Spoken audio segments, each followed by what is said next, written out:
Women are losing it, and men are becoming financially celibate.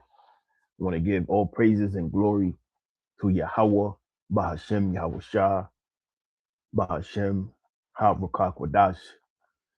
I want to give double honors to the elders apostles, alongside with the bishops of Great Millstone, and shalom and blessings to who we reference to as the hopeful elect. My name is Lamadia, and before I play this video, I want to put out the disclaimer. This content is created. It's like your this is a disclaimer. This copyright disclaimer is under Section 107 of the Copyright Act of 1976. Allowance is made for fair use for the purpose such as criticism, comments, news, reporting, and scholarship and research. Fair use is a use permitted by copyright statute that might otherwise be infringing. So this content is not for any monetary gain, strictly just for educational purposes. So I want to play this video, and this video, let me put it on the screen.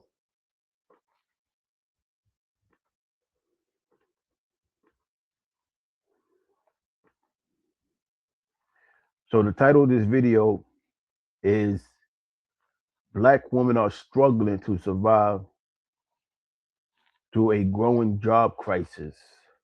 And we are definitely in a job crisis. You know, there's a scarcity of work. So let me see. This was dated 4 months ago. So we let it play. The November jobs report from the Bureau of Labor Statistics released this week showing some staggering numbers in unemployment. The latest data finds that despite a job opportunity increase, nearly 700,000 women are still missing from the workforce. And for Black women, the unemployment has surged roughly 7.5%, outpacing the broader workforce and sounding an alarm for the U.S. labor market.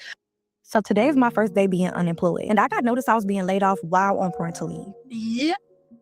Coincidentally, the last day of my parental leave was also the last day of my employment, which was yesterday. While I could say a lot about how I feel, I want to focus on a much broader issue, one that I am now a part of. Since February of this year, over 300,000 Black women have been pushed out of the workforce, and that is across corporate, federal, and nonprofit sectors. Men, on the other hand, have gained 600,000 jobs. Oh, I was laid off today after 24. So that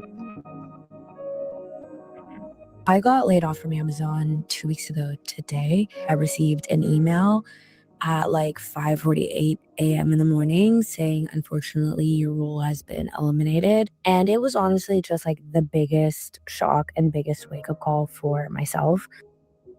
I got laid off my corporate job. Yep. I've been working here 3 years, and you know, People would say, listen, these aren't 700,000 women who are just missing or electing to leave the workforce. Most of them were fired or pushed out, right? Is that what you would say? Absolutely. That's exactly what we've seen. So when we look at since the pandemic, 700. Yeah, this exact same thing happened to my sister. She had gave birth last year, and she took a leave of absence so she could take care, of a newborn. But when she came back, she came back without a job. So this is something that's growing. Women are losing in the workforce. They losing that ego. And the Most High is setting it where a woman is going to have to be reliant to a man. Let me let this finish playing. 1,000 women overall are missing from the labor force, and in that same time frame, over 6 million women have actually become eligible to participate in the labor force.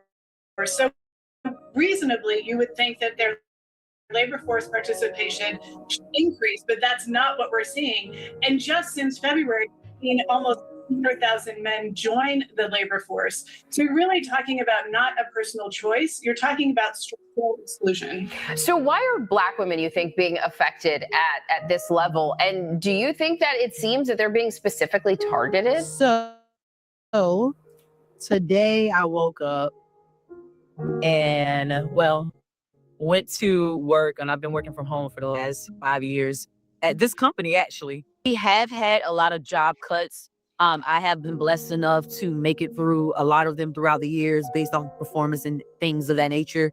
Or just, yeah.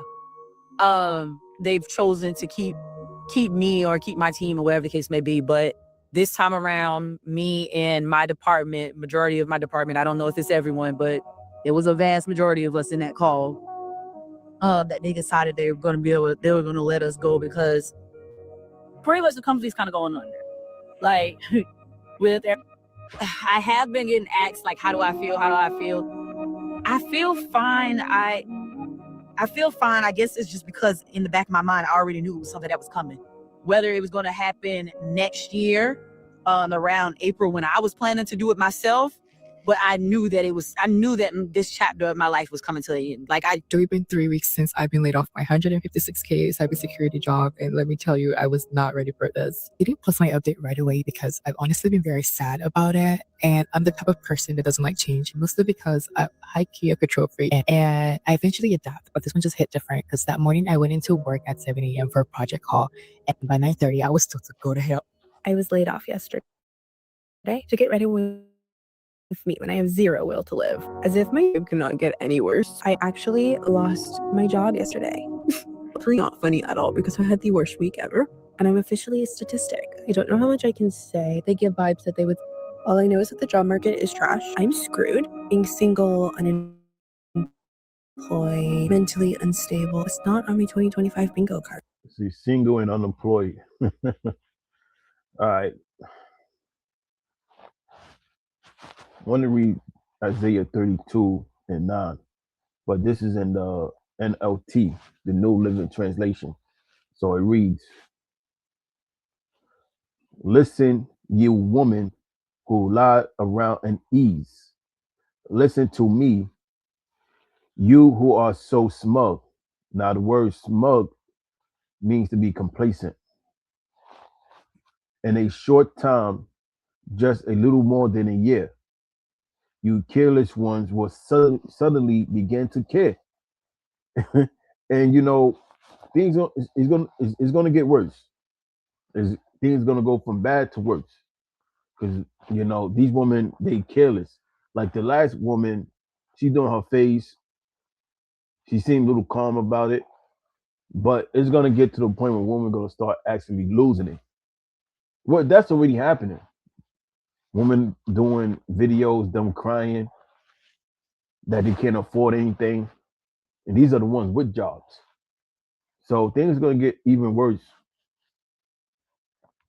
So it says, in a short time, just a little more than a year, you careless ones will suddenly begin to care. And we in that time. For your fruit crops will fail. Your fruit crops is referencing to your resources. What's comprised of resources? Shelter, electricity, money to commute, food, clothing. These are all comprised of resources. So this is what the scripture means when it speaks about your food crops will fail. They're not going to have the resources, and the harvest will never take place. Tremble, you woman of ease, throw off your complacency. Because these women, they are complacent, and a lot of majority of these women, even if they don't identify themselves as being a feminist, they walk, they live, they mind frame, they have traits of feminism. But what's gonna humble them is them being independency.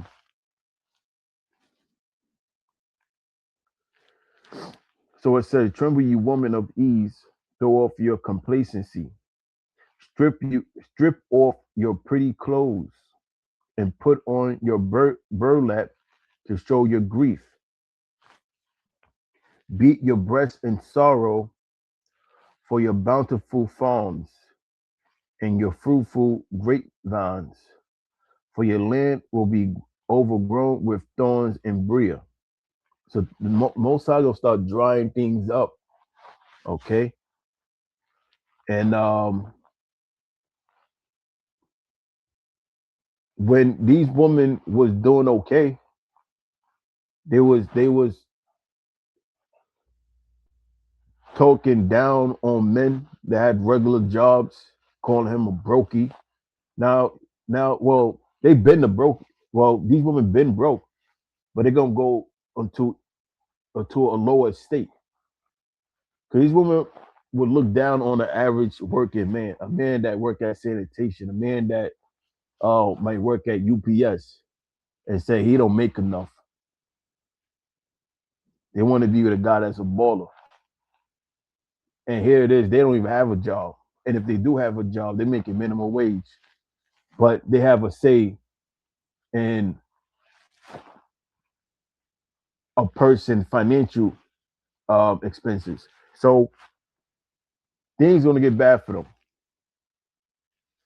But what's happening with men is they have this new term called being financial celibate, and men are no longer like just dishing out resources to these women, especially if it's not going to be for the long term. Because a lot of these women, they will use a man just for resources. Like they had a period of time where these women was being foodies, going on different dates to get free meals with no attention to be in a relationship for the long term. So let me just share this screen. Financial celibate.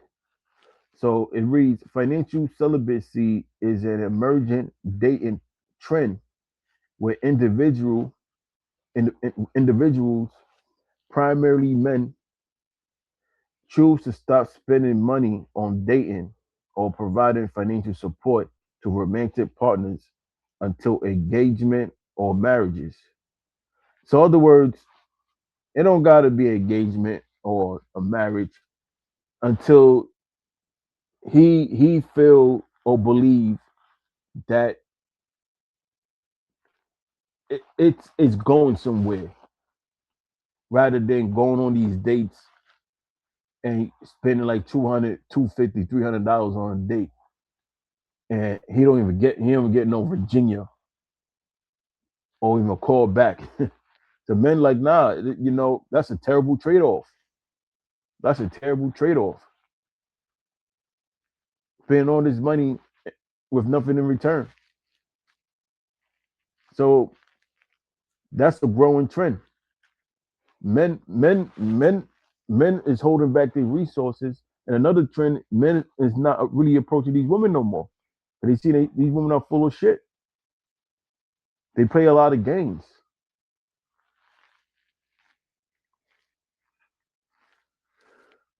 So let me go back to this video. You obviously have to look for a job. And I think the hardest part right now is like finding a job. I'm waiting to get into a dental hygiene program, so I'm actually just in limbo. Yeah, so right now she just casually doing her face, talking about she got to look for a new job. Now that attitude is going to change real soon, where she's not going to have the tools to even do her face. It's going to get bad. I'm just a broke college student who's trying to build a better life for themselves. Well, that's what, I can't speak to what exactly is happening in terms of being specifically targeted. What I can tell you is that the numbers are staggering.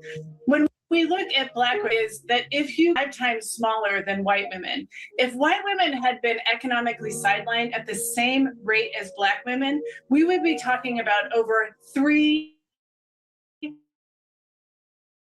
million white women. This impact is massive.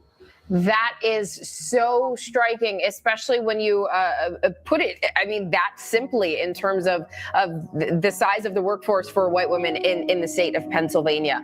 Massachusetts Congresswoman Ayanna Pressley, she called the rising unemployment rates of Black women a canary in the coal mine, an economic indicator for everyone else. Why is that? What should anyone else glean from these numbers we're seeing? From the numbers is that because Black women sit at the intersection of gender and race, they tend to be the first impacted, but other piece is that their labor force, it doesn't just impact Black women.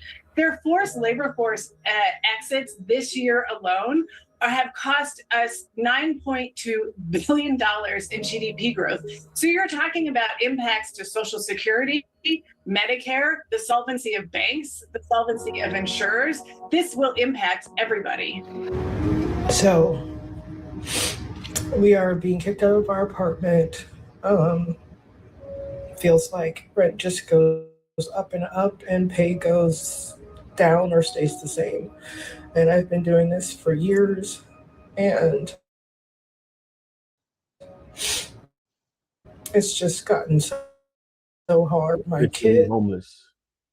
Hey, but where's your husband? Where's your man? Let me see if I could do something real quick. Let me see if I could.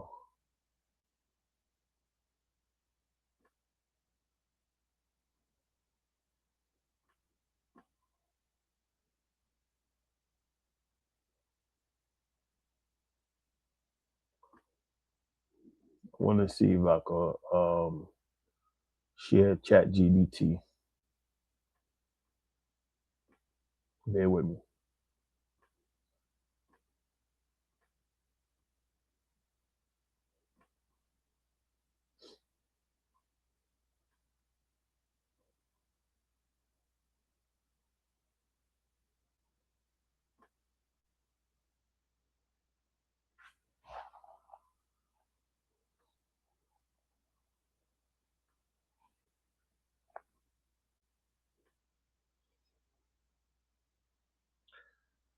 Well, that's cool.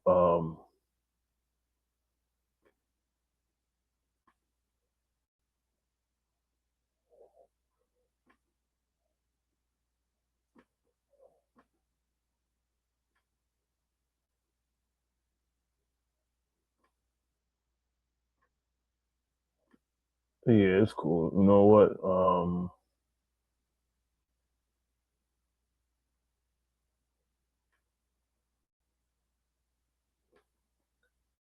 You know what? Let me try this. Maybe the audio will pick up.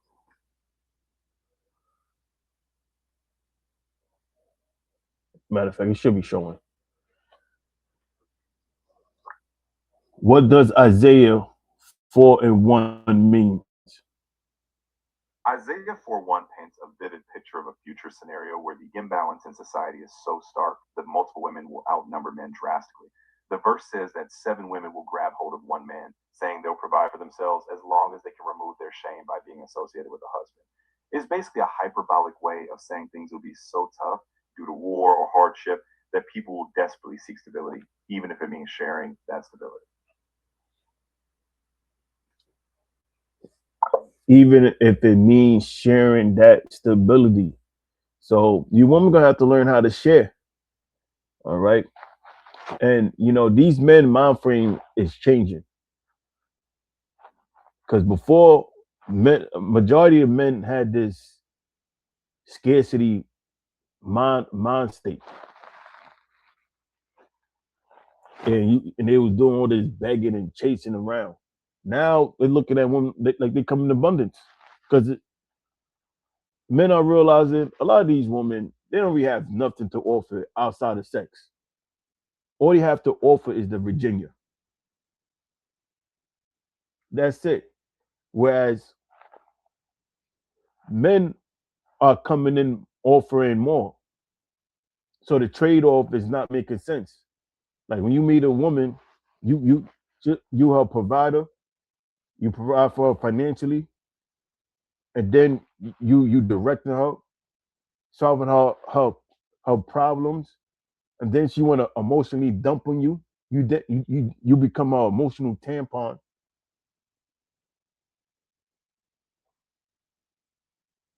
You protect her, or for what? In most cases, they don't have nothing to offer you, and men are realizing this. But what's going to happen is the Most High is going to set up the elect men, and their value is going to go up. And the elect men is going to be exclusive. Yeah, I said exclusive because things going to get worse, and the only way they're going to be able to manage is through having a man.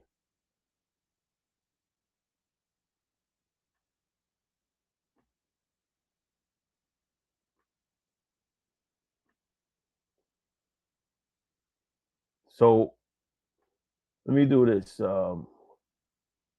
Go to Genesis 3:16. Because a lot of these women don't even know their purpose. They don't know why they're here. They think their purpose is here to be a receptionist, or to be a nurse, or to be working for transit, to be a teacher. That's not your purpose. Let's see what the scriptures say. Genesis 3:16. Unto the woman he said, I will greatly multiply thy sorrow and thy conception. And sorrow thou shalt bring forth children. And thy desire, listen good, and thy desire shall be to thy husband, and he, your husband, shall rule over thee. So her purpose in life is to serve her husband. All right. Build the household. Make sure the house is neat. Make sure them kids is good. Make sure them kids doing their homework. Make sure there's food in the house. Make sure everything neat and consolidated. That's her job. That's her primary job.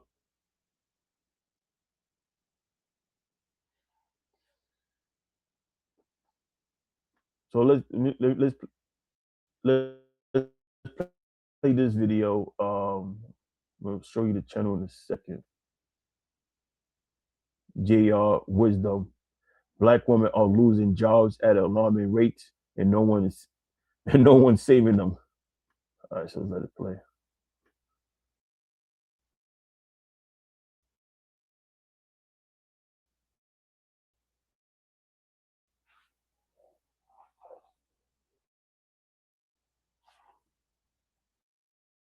2025, 106,000 Black women lost their jobs, including me. And those of us that's been out here trying to find work again, it's basically just been non-existent. And I'm starting to feel like this is by design, because there are over 100,000 women, Black women like me, who have the same story, who has applied for over 300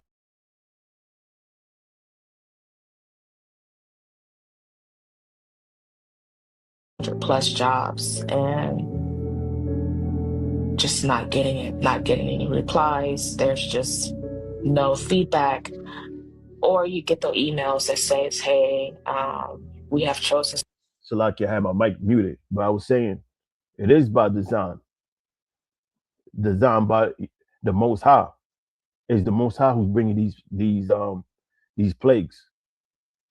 Someone else that has been more qualified for the job, even though my experience and my education fits the job description perfectly.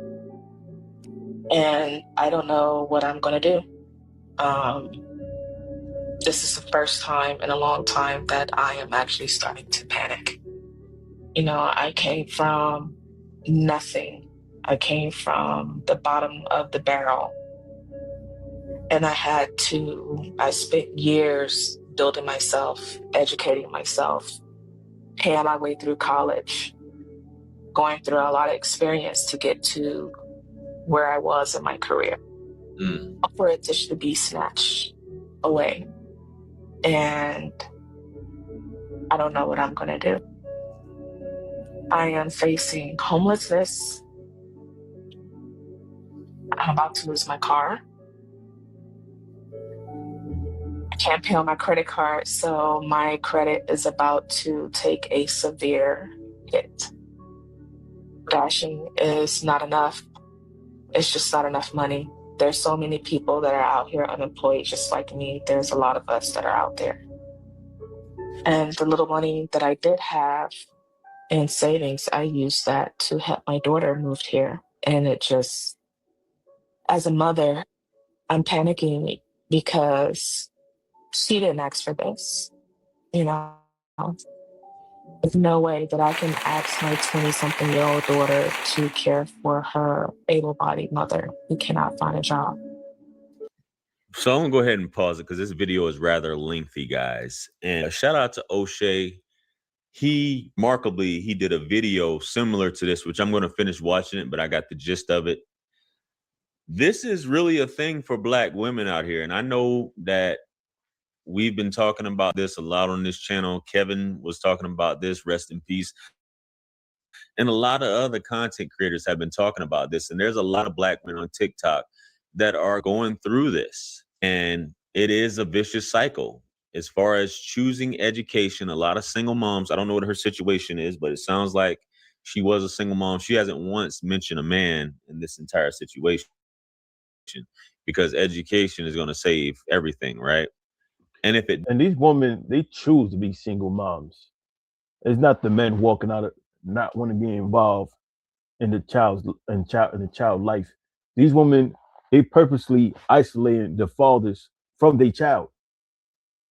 So I don't feel one bit of sad for these Black women. Doesn't, then that's where the government kicks in at. So I used to date a young lady, and I'm gonna say this real quick before I play the rest of this clip. I used to date a young lady who but you know, I'm gonna stop it here. I'm gonna close with Isaiah 13 and 12 because Isaiah 4 and 1 is coming. So here's Isaiah 13 and 12. I will make a man more precious than fine gold, even a man than a golden wedge of Ophir. So this man that's going to be made precious is the Israelite man with the truth. The Most High is going to make him very exclusive. All right? Because your life is going to depend on if he chooses you. You got a lot of women talking about now they don't want to be a pick-me. Well, they don't want to be a pick-me in that time. So that's pretty much it. I want to say Kohalayim Yahweh, Ba'ashem Yahweh Shah, Ba'ashem Wakak Wadash. Until next time, Shalom.